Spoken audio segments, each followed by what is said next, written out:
What's going on? Down here at the rest area at the Texas-Louisiana line on the westbound side. I'm heading to LA. Got 2 drops in LA Tuesday and the last one Wednesday morning. And I'm back under a reefer this week.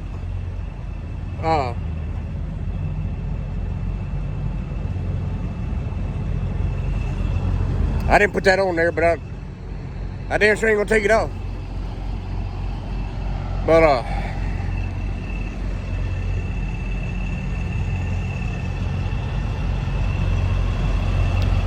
pretty nice little rest area. I just stopped in here real quick to take my 30-minute break. I'm gonna make it over there the other side of Fort Worth. Probably to Weatherford tonight. Hang on a minute, let me get in the truck. Noisy as shit. Yeah, I'm gonna get over there, other side of probably Weatherford or somewhere tonight. Probably over around the 406. Little truck stop, got the Chrome shop and the CB shop in the parking lot, and right across the interstate from the Pilot. I don't like going to that Pilot. Watched the video this morning by Captain Dave and Miss Brooke from Simple Plan Trucking. That'd be a cool load to do. It's Wreaths across America. They picked their load up north part of Maine and took it to I think they said Fernley, Nevada, to the Veterans Memorial Cemetery out there.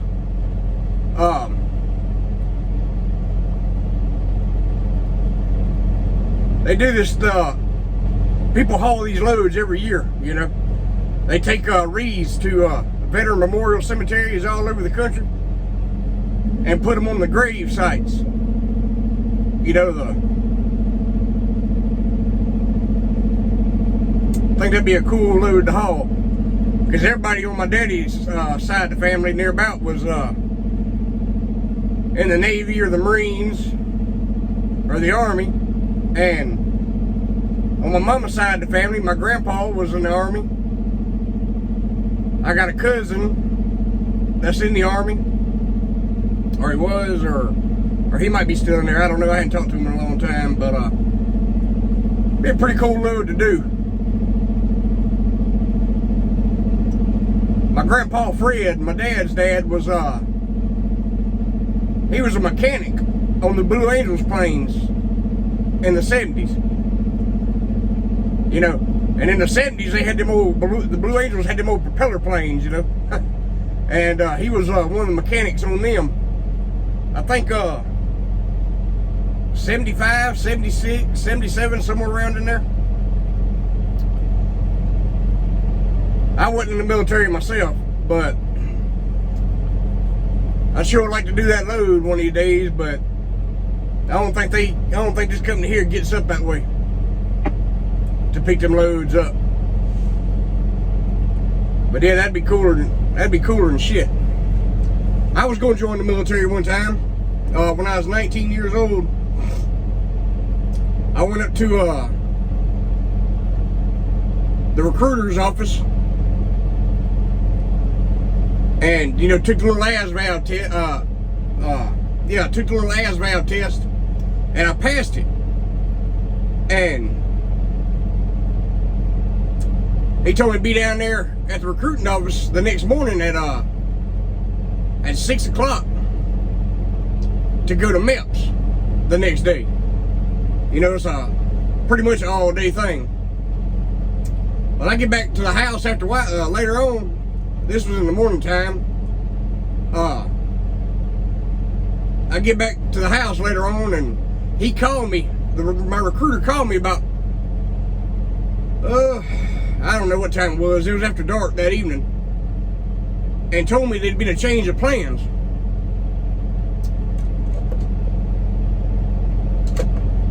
He told me to be up at the recruiting station the next morning at 5 o'clock. Because instead of going to MEPS, they was going to send me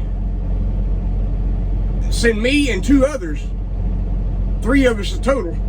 They was going to take us down to Jackson, Mississippi, put us on a plane, and fly us to basic training. I was like, what the hell? And I was confused as shit. Because, you know, you're supposed to go to MEPS. I thought you were supposed to go to MEPS and all first. And all that. But the sergeant was the recruiter was wanting me and the other guys to skip MEPS. They said they had a thing going on that if we was to sign up right then, he was wanting us to come back up there and sign up right then. He said if we signed up right then, they had this little thing going on that they had sent us on to Jackson, catch a plane and fly to basic training and do our basic training, and then they was going to fly us over to Iraq.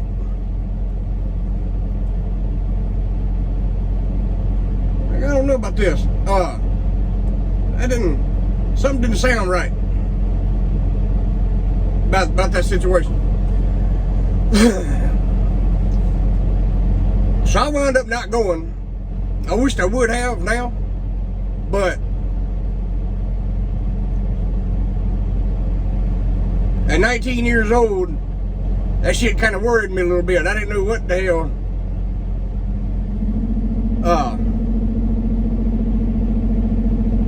I didn't know what the hell was going on.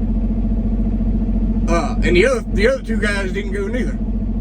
So shit, no, something don't sound right about that. So we didn't go. But like I said, I wished I would have. But I don't know. Maybe if somebody watches this that's got that was in the military,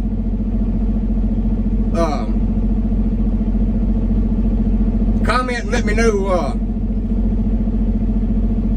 if you know what the plan was. Why that recruiter told us to go ahead and sign up, and then we go on to basic training or whatever.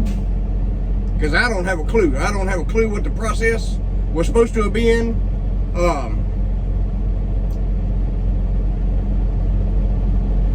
I don't know.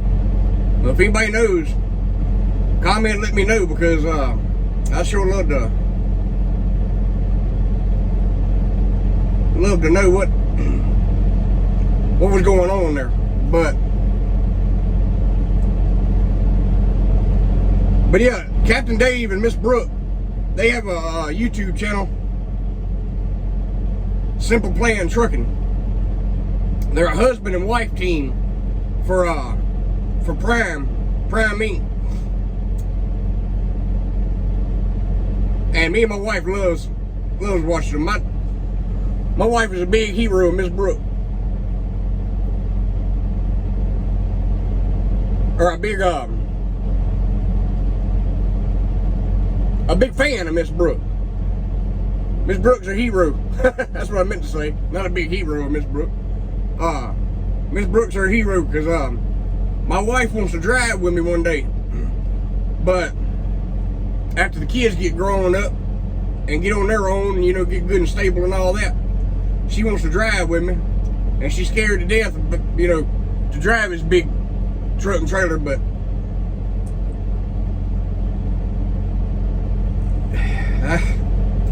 it ain't shit to it. All she got to do is get used to it, and it's just as easy. It's easier for me to drive this truck and trailer than it is her car. I'd rather drive this truck and trailer. That's why when I'm home, she does all the driving in the car, because I done got used to driving this truck, and I'll be driving around in town making wide turns with the car, and I don't know, it's just easier to drive this truck. And that's why I told her, after you get used to it, it ain't shit to it. You know, it's just the simplest thing in the world. And she's also worried about backing this trailer up. But that's the easiest thing in the world to do too. You know. This trailer's so long that after you get used to it, when you're backing up, it's going to go where you want it to. It's just one of those things that she's got to do it to be able to see what I'm talking about. But Miss Brooke does it, and she likes watching Miss Brooke, and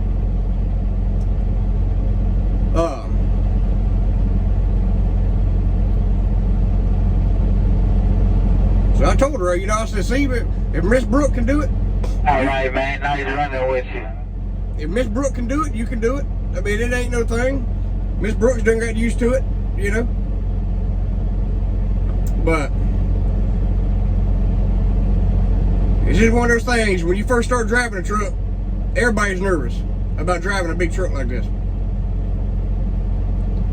Everybody is. And if you wasn't nervous, you're lying about it. Because when I first started driving, I was a little nervous myself, and I've been going with my dad on the road since I was 2 years old. So, hell, I drove my first truck by myself when I was 6 years old on Interstate 10 in Florida. But that was with a friend of my dad's that we was running with. I got back there, was riding with him, and he got me over in the driver's seat. He sat in the middle on a cooler with the cruise control set of a Freightliner Classic. And we was riding down the road, down 10, and he told me to follow out there in that left lane. He turned the overhead light on, got up there beside my dad, and he hollered on the radio at my dad, told him to look over here. And my dad and my mom was over here in my dad's truck, and they saw me sitting in this driver's seat, driving that truck in Florida, about 4 or 5 o'clock in the afternoon, down there around Madison, and traffic everywhere. And we stopped in there at the next truck stop, got parked, and I saw my dad come out of that damn truck, and I swear to God, I thought he was gonna kill this dude. Well, I got back up in my dad's truck and didn't ride with his ass no more. Oh, my dad was pissed. But let's see how much time we got. Well, my time's about up. My 30-minute break's about up, so I'm gonna get off here and I'll holler at y'all at the while. Y'all be safe.